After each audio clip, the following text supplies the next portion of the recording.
Good morning. Today is Tuesday, November 12th, 2024.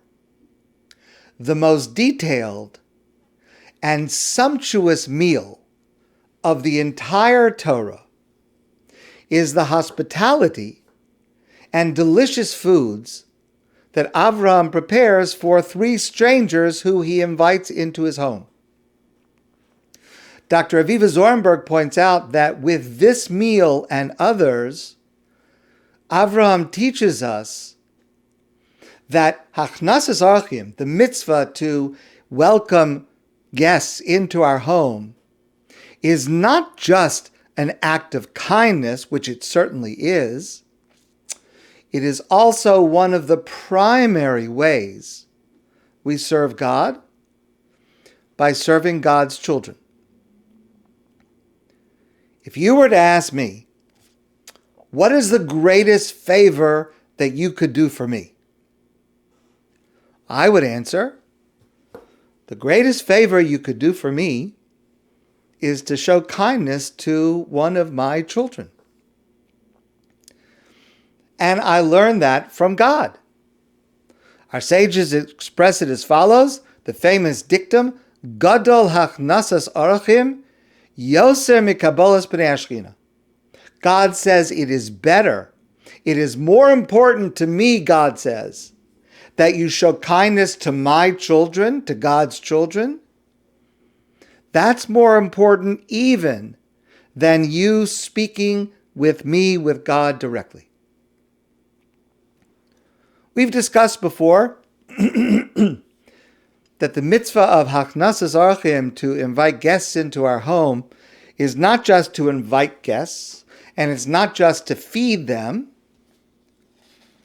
but to welcome them, to make them feel wanted, appreciated, to make them feel at home. And this is true for any guest, but it is especially true for one who needs to be welcomed, one who is alone, one who is burdened, one who is needy for food, and even more so, needy for attention.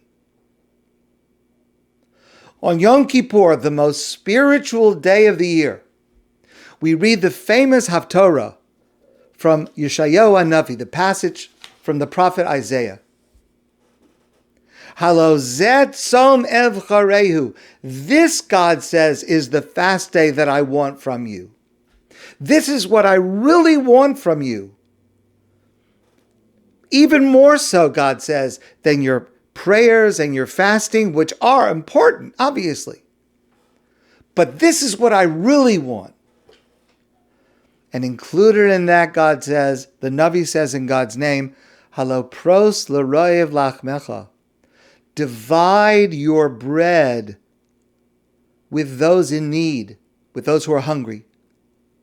Va'aniyim meridim tavi bayis. And those who are in need, welcome them into your home. Notice the words, please. Halo pros l'ro'ev lachmecha. Share what you are eating with guests. Not a handout that they will eat alone, on their own, but share what you are eating. And do that sharing with you. Tavi bias. Bring them into your home. Bring them into the warmth of your home. Bring them into the circle of your family. And again, what the prophet is describing is not just the ideal path of hospitality and kindness and empathy, but it is an essential path to seek to come close to God. So let me add another element to this great mitzvah, and this comes from Rabbi Isaiah Horowitz, a great scholar who lived in the 17th century, known by his work, Shnei Luchos Habris, or the Shalah HaKadosh, the Holy Shalah.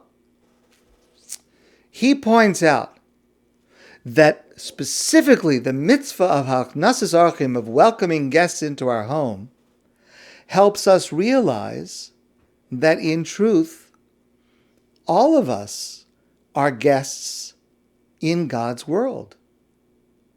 We are all wanderers. We are all here in this world for a limited time. And we are God's guests.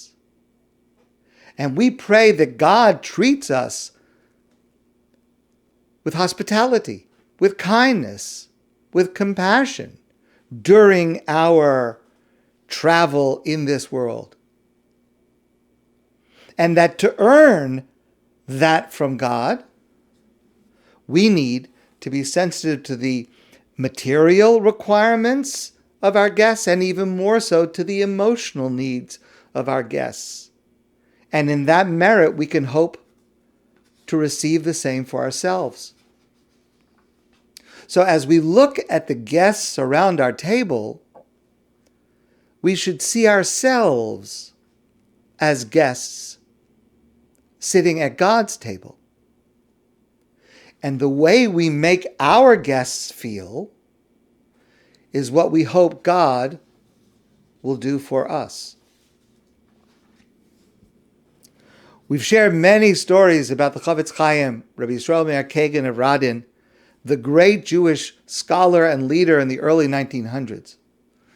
An American Jew once visited the Chofetz Chaim at his home. He lived in this small town of Radin in Poland.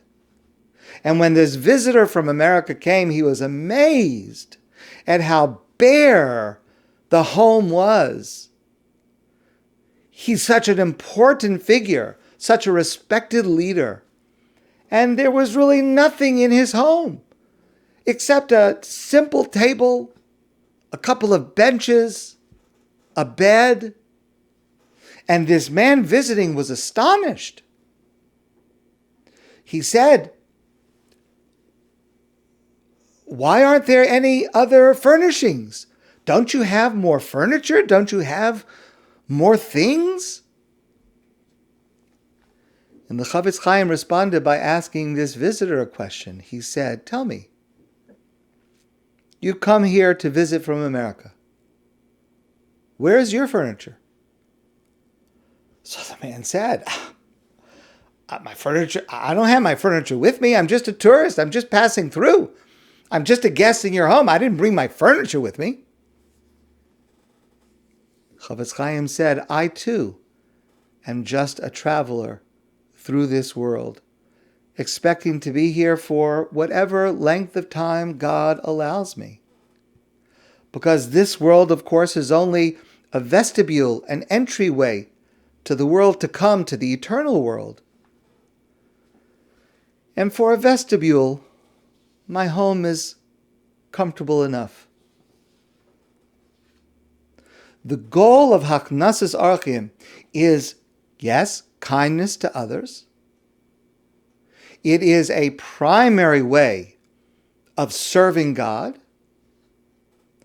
And it is a lesson in how we should look at the world and our lives in it. Because all of us are guests here, seeking God's welcome, seeking God's warmth. My friends, I wish you a great day, and I look forward to seeing you soon in person.